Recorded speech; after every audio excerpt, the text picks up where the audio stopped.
Hey guys, welcome to Code Decode. In this video, we are going to cover a very trending topic nowadays, that is AI. And here, we start a very new playlist for Code Decode, that is AI for IT professionals or the backend developers like us. So let's get started. But before getting started with the AI stuff, I would start with a very basic question which is asked to me in almost all kinds of possible ways, be it the YouTube comments, be it the Instagram DMs, be it LinkedIn chats, everywhere, everybody is asking this, that can AI completely replace or remove the Java backend developer role like for us?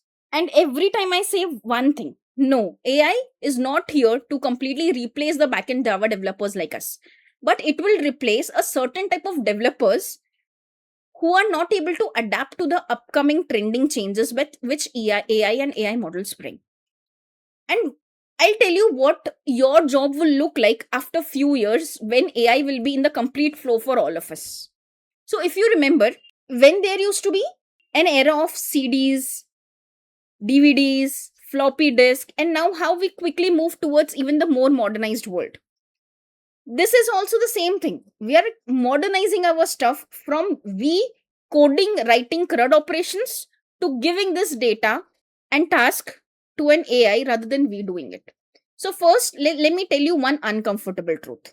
If you are a Java backend developer who only writes a CRUD operation in your day to day life, who is just copy pasting the boilerplate code and do not understanding the architecture and design of your whole system, then yes, AI will replace that role for you or at least reduce the demand heavily. So if 10 of you people who are just trying to create the backend API and CRUD operations for your application, there will be only 2 or 3. So yes, 7 or 8 of you will lose the job. But what really makes a change is what AI can actually do, what it is good at, and what it cannot do. And that is where you can pitch in and say that I know this, that is why I am not replaceable easily. So AI is good at generating the codes, explaining the codes, writing the boilerplate codes, and suggesting the fixes. But it is very weak at system design or architectural level design. It is very weak at understanding the business logics or business understandings of the product, the trade-off decisions, the production debugging, taking the ownership of work and making it end-to-end complete. All of this AI cannot do for you. And what actually nowadays company is waiting for and looking for is not the person who can write the code, but they are paying you for designing the architecture of the system, making the correct decisions at the correct time, and delivering it at the right moment. Also scaling architecturally, handling the failures and owning the production. And AI cannot do this. AI cannot own your production systems. There is nobody who can replace the way how production issues are handled by humans. So, real world, tell you how the AI is in the real world. AI is just like your college student who just passed out the college, just a fast junior developer who can write the code very quickly, who can understand everything, who can make the decisions, but confidently make mistakes. I have seen this n number of times because I can tell you this because I use the Claude models. I use the Chat GPT models now every day in my life to code. I do not code by myself. And I can tell you that it hallucinates. It makes the wrong decisions, that too very confidently. And it is upon us to take which path we really want to. And tell him, and either if you want, you can give feedback also. If you don't, you can easily rectify it by yourself, but it does make mistakes. I can see it in the real time. So your task will be to fix that mistakes that it do. So you have to review it. You have to guide him. You have to tell him properly what he needs to do. And you have to decide out of those 2 3 options that it give, which is the best for your business use case. And that decision AI for sure cannot take for you. Hey guys, so recently we have launched a very new course on Udemy, that is Spring Security 7. So now we have total of 2 courses, one on the Spring Security, second on the full stack application with all the deployment, pipelines, CI/CD, AWS Cloud, Kubernetes, everything. In Spring Security, we have covered authentication, authorization, filter chains, CRAN types, JWTs, OIDCs, SSO, CSRF, CORS, and very important, we have created here also a full stack project with a front end, back end, and security is implemented using Auth0 and Keycloak. Both of those authorization servers we have defined and created an end-to-end POC in this course. And the next course was on a full stack application where you understand microservices, Angular, JUnits, Docker, Kubernetes, AWS, EKS, RDS, Mongo Atlas, Jenkins, CI/CD, Argo CD, everything. So this makes a complete end-to-end project with front-end, back-end, and security implemented, deployed on the cloud also. Links of both of these courses will be given in the description below. Also, we will try to give some free coupons. Just let us know in the comment section for which course you would need the coupons. We will try to avail the coupons for the courses for free in the next month. Just for a small request, please leave your genuine, honest comments on these courses. That will help us create more such free courses or discounted courses for you guys. If your risk is replacement is very high, if you are a low skilled backend developer, that is who only writes the coding, data transformation, data traversal, that's it, that's all what you do. If you do the end-to-end architectural design, if you think architecturally, if you are able to solve the production issues like scaling issues, performance issues, and you are not just a fresher who knows the syntax and do not know the basics, and if you just keep on building the repetitive CRUD APIs, then yes, you are at high risk. But if you already have the good, solid backend microservice system thinking kind of knowledge, you are not easily replaceable. But now, for sure, your day-to-day life will change. As for me, it changed.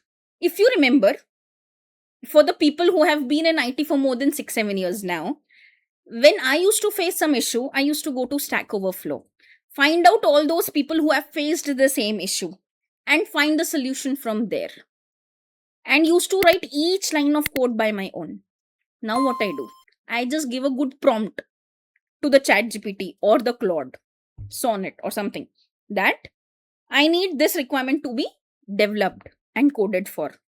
It will give you all controller, service, repository, queue, queries, even the curl it will give you that you run on Postman. I do not do a single coding stuff.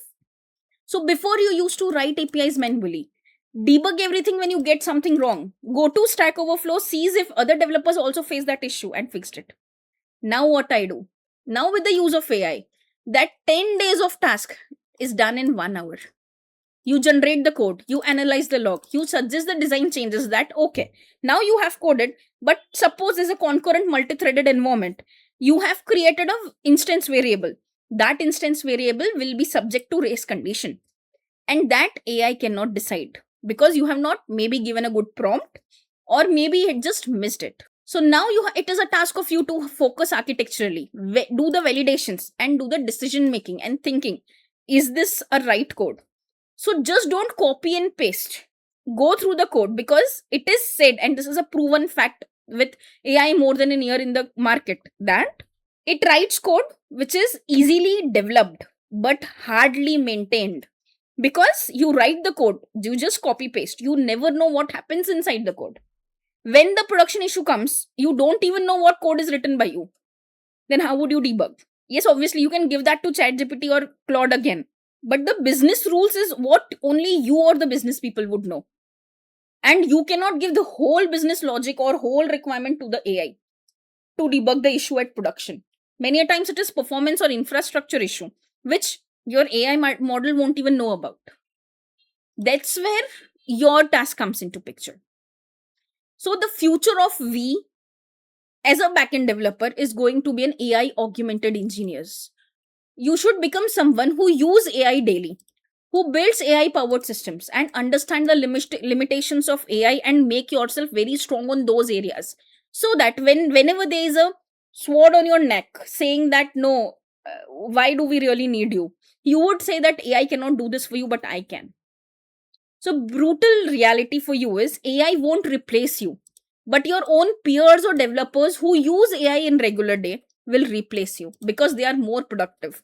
They quickly build the solutions using AI, that to foolproof solutions with some decision making. And that's how they build the designs and stuff quickly than you. And that is where they replace you. I'll give you very, very good example. You go to a market, you get a phone who is AI enabled and who is not. And almost the same cost. Who will you choose? You will choose a product which is AI enabled and have AI features. Why? because it has so much of automation already done for you. It made your life easier. So now market is moving towards those products who is AI enabled. And that is where you have to think in the direction where you create the softwares which have the AI embedded into it. So what you should do, and I'll tell you this very, very frankly, and you have to do this. If you don't, you will be out from the market, just like Nokia, who is not able to cope up much with the competitors. One at once, it was a awesome, beautiful company, but it was not able to adapt to the changes, like the smartphones, the flip phones, and that's where it lost, and that's where you will also lose. So now, what to do? You should start using AI daily with the code generation, debugging, documentation. Don't do it on your own. You start using the tools. Second, learn AI integration. It is not enough to ask your questions to ChatGPT and get your answers. You will just end up becoming a client to it. You should create AI powered products. And how would you create that? Your products also have backend. You can integrate the Spring Boot, your microservices with AI. You can have the rack systems created. You have to move up the stack. You focus on system design, architectural, distributed systems, and not just writing the code. You should also build AI kind of product projects. For example, I'll show you how to do that. You should create a log analyzer, which will help you analyze all your log and prevent the time that you waste in Splunk hours and hours to find where is the issue coming. You should have a code review which is done by AI. You should not waste your peers' time in reviewing your code. You should also have alerting system which is AI based, who is able to respond to it. For example, many a times you see a machine responding to you. That's an AI voice for you. That is, it is able to understand your English language. That is AI based system. So at your position, if I would have been there, if I adapt, I'll become a 10x developer. If I ignore, I'll become a complete replaceable developer. And a developer who knows how to use AI will replace me very soon. And this is not here to scare you, but this is where the reality is today. Now, if you work in IT, you probably have heard about these stuff: AI, ML, model, LLMs, Gen AI, ChatGPT, Claude. And the problem is, people use these words very oftenly as if they all mean the same, but they don't. The task of you now is to go into the real basics and first understand what is AI, what is models, what is ML. First, understand the difference onto them, and then clear all your confusions around it. And I'm not going to teach you here in a very lectural way.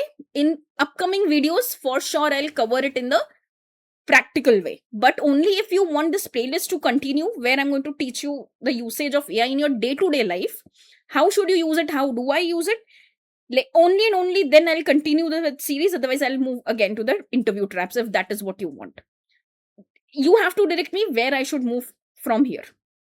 Also, I'll explain in a sense, if you are a developer, tester, backend engineer, tech lead, or somebody who has already been working into the software, this video is for you. So by the end of this video, you will totally understand what is AI, ML, the models, the LLMs, and the ChatGPT tools.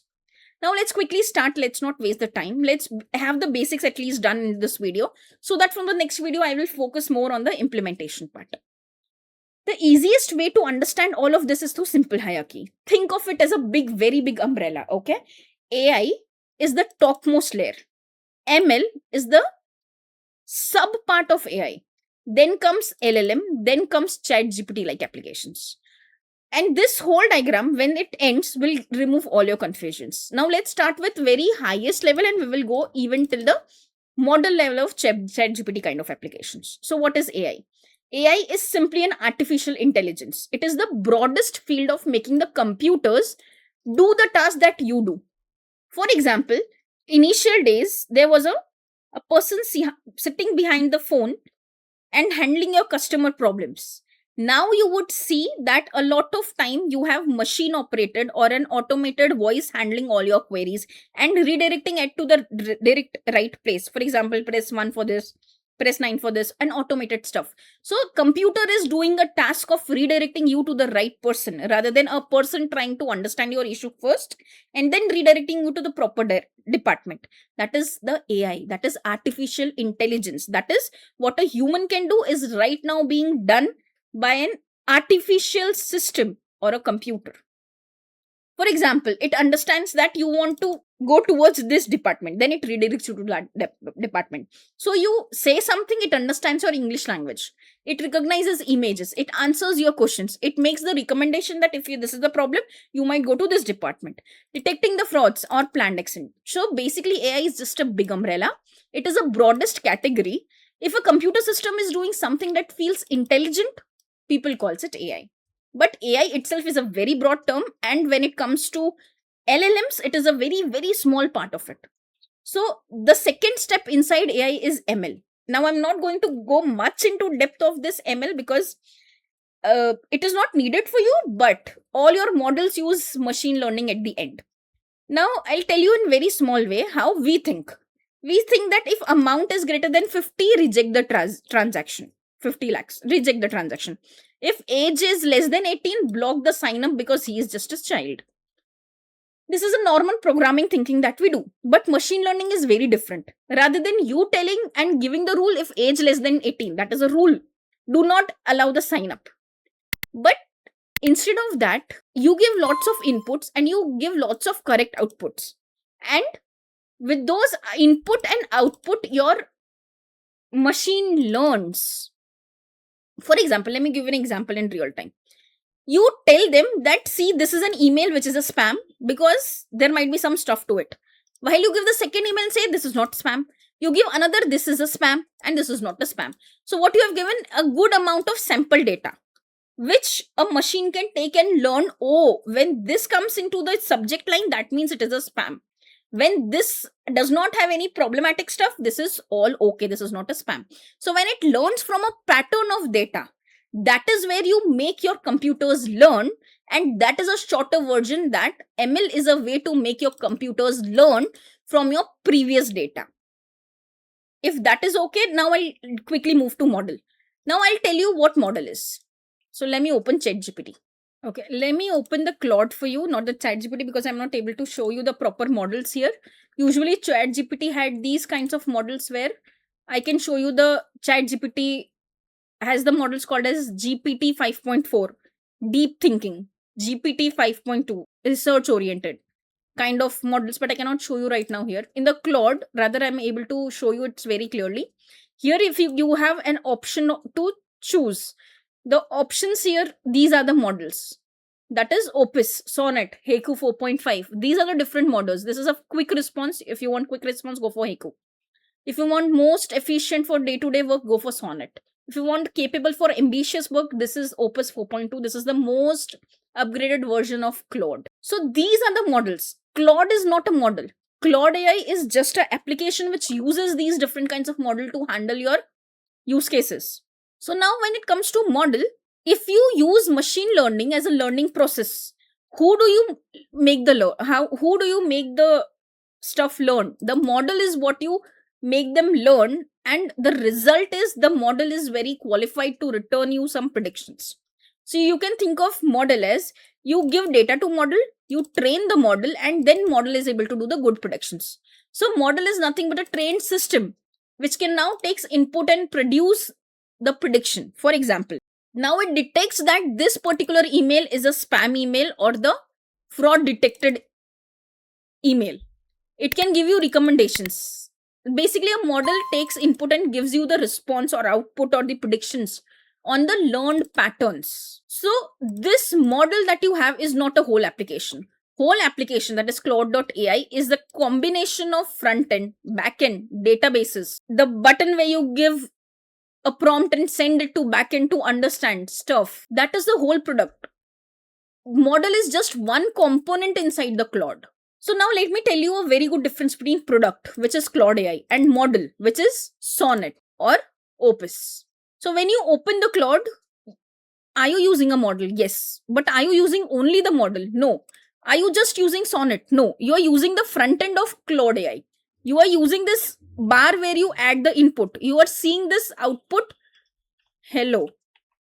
The output is formatted in a beautiful way for you.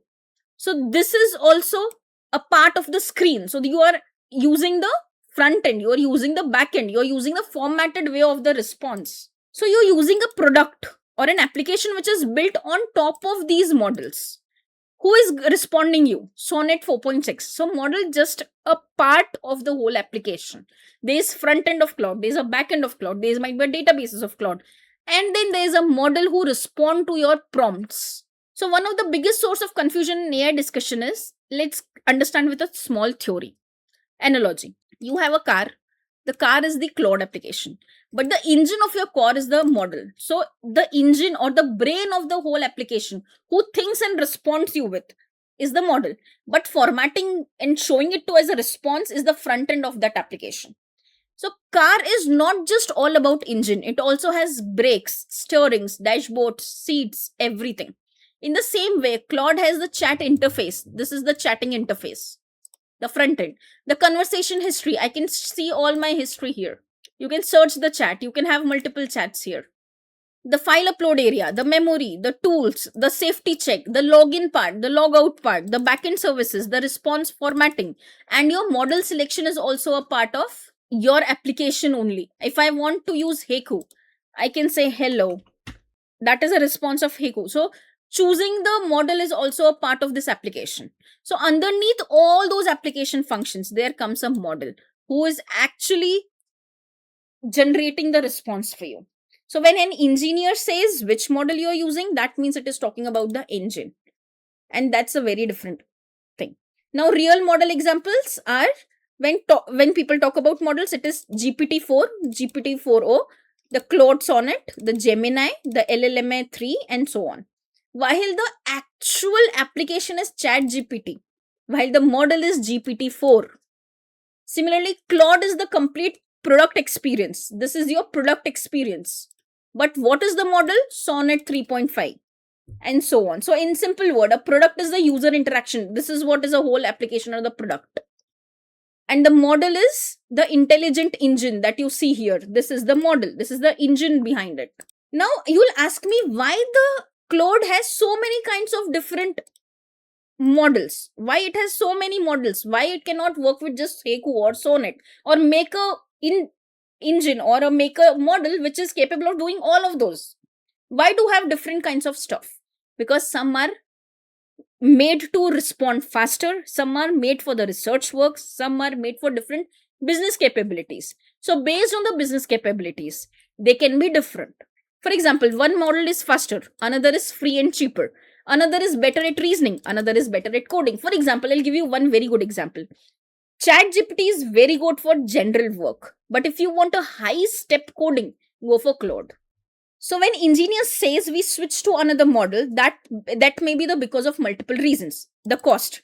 Remember, you use AI, but it takes some tokens or it gives a cost to the company. So when you want it free, you might need one of the underlying engine. The age, latency, the accuracy, the content size, and all those matters, and that is where you decide which model to be choose based on your trade-off. I have many more things to cover. What is deep learning? What is LLM? This is very important. You need to understand what is LLM. Just to give you an example, the ChatGPT is not LLM. GPT is LLM. For example, ChatGPT was an application, but the GPT was the underlying LLM. I'll tell you everything and all those real-time practical examples where you can use it. Also, I'm going to cover prompts. I'll also cover prompt engineering, how to write a good prompt. And not just that. I want to cover hallucinations. I want to create a chat GPT or chat bot with proper LLMs and RAGs. I want to cover the AI agents with tools, a co-pilot support, a workflow assistant, a recommendation service, a PR review system. A lot of things we can create as an AI agent. So if you want me to cover all of those stuff like code detection, the spam detection and all those stuff, just let me know in the comment section if we should continue with this kind of series, because I have a lot of things to cover when it comes to AI, which is quite trending nowadays. Thank you.